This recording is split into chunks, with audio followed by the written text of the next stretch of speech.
Les œuvres d'art camerounaises attirent plus d'un visiteur à Yaoundé. Dans les espaces de vente, les sculptures de bois ont du succès. Au Centre international de l'artisanat de Yaoundé, les objets multiformes font les bonnes affaires des commerçants. Sur le marché local, les prix de ces chefs-d'œuvre vont de 6,62 $ américains, soit 4 000 francs CFA, à 9,93 $ américains, soit 6 000 francs CFA, pour les objets de petite taille. Les œuvres de grande taille sont comprises entre 41,36 $ américains, soit 25 000 francs CFA, et 74,44 $ américains, soit 45 000 francs CFA. On a le petit comme il y a le gros Padiré là-bas. On a le couple des amoureux, vous voyez. C'est-à-dire là, c'est la famille unique. L'homme et la femme qui s'aiment aussi. Voilà la femme, voilà l'homme.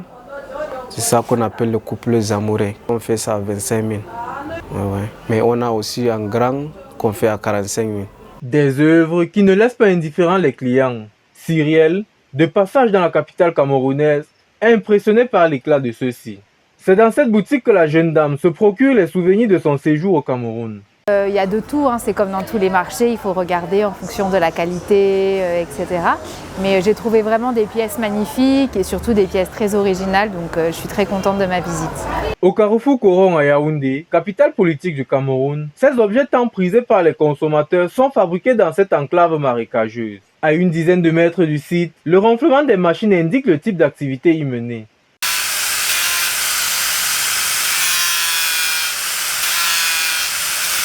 Dans cet atelier, Norbert s'attelle à livrer ses dernières commandes. L'œuvre du sculpteur commence par la pensée, une étape essentielle qui lui permet de visualiser sa future réalisation. À l'aide du matériel adapté, l'artisan donne la forme de son choix à ses fabrications.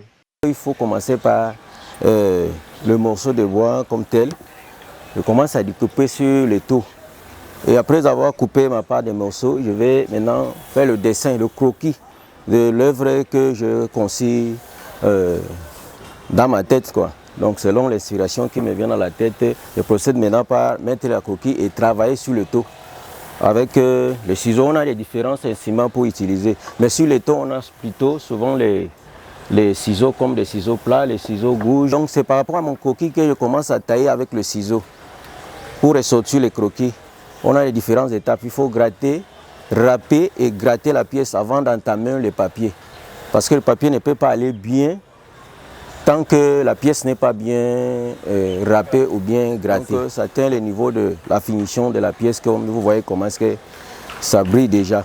La dernière étape de ce processus, c'est la finition. Pour rendre l'objet agréable aux yeux, ces artisans ont une astuce. Ils procèdent au polissage, au grattage et au vernissage. Les outils sont choisis avec soin. Tout dépend du type de bois utilisé pour la réalisation de l'œuvre. Pour mieux conserver le bois, comme vous voyez, on a mis les cirages neutres. Donc pour représenter nos richesses comme le bois, naturellement, parce que les autres font dans le bois, mais ils font la teinture. Donc quand on met le cirage neutre, ça représente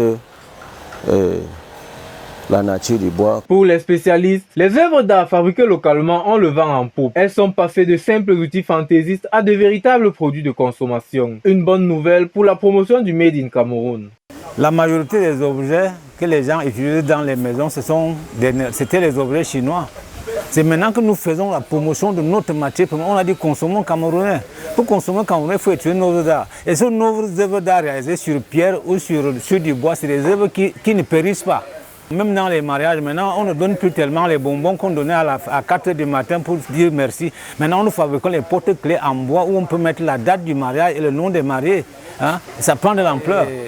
Même dans nos ménages, on utilise les ustensiles, les assiettes en bois, les cuillères, les verres, les sous-tasses et autres. Aujourd'hui, l'artisanat représente un levier de développement important pour les pays africains. La sculpture guinéenne contribue à la promotion de l'image de marque du pays sur les plans culturels et économiques. Le secteur artisanal dans sa diversité fournit 70% des emplois et concerne 90% de la main-d'œuvre, engendrant un taux de croissance de 5% par an en Afrique. Selon la Deutsche Welle, il est le deuxième employeur après l'agriculture dans les pays comme le Cameroun, la Côte d'Ivoire, le Burkina Faso, le Mali et le Sénégal. Des données qui représentent l'appel d'un secteur où la nécessité de l'investissement se fait ressentir.